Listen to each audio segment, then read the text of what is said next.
Tontolo ny fampianarana no maranantsika ny vaovao no sokafana omaly ny fankalazana ny faharoapolo taona ny joroany ny sekoly tsy miankina Flambeau Tsitsiadana izay mampianatra ireo garabola sy ireo ankizy eo anivon'ny ambaratonga fototra voalohany nisy ary nivaritra fampiratina nentina nanokafana izany.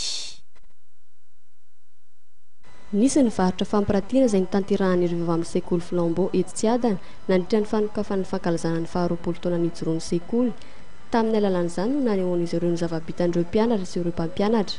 Anisan'ny mampiavaka ity sekoly ity dia ny fananan'izy ireo kahe manokana ampiasaindreo mpianatra eo anivon'ny sekoly.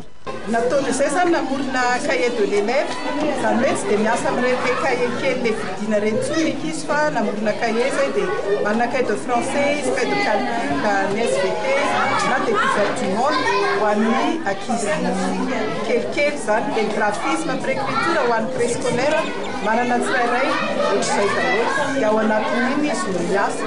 Dia ankoatr'izay nampiarina ozy zany ny anarana tany amin'ny formation izay niarahanay taminay sy ny départ formation ho an'ny préscolaire zany hoe efa nidian'ny faharoa zany zao no nivoaka dia izay zavatra nianarana tany ny tena votoatiny dia le hoe motricité fine zany hoe fianarana mamolaka amin'ny tanana ny zavatra kirakirain'ny tanana rehetrarehetra anisany zany zao le pliage hitantsika zao pliage découpage collage.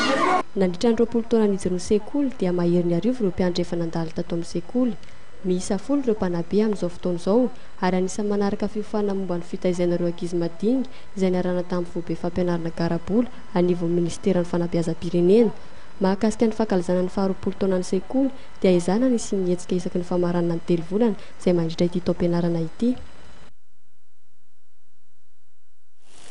Ny tao anatin'ny fanadihadiana iray iny tokoa no mamarana ny vaovaontsika ankasitrahako eny nanaraka ity fotoana ity hatra amin'ny farany mbola manasana ohatra ny kosa tsy hisaraka amin'ny fitalavitry ma TV mandra-piona tompoko.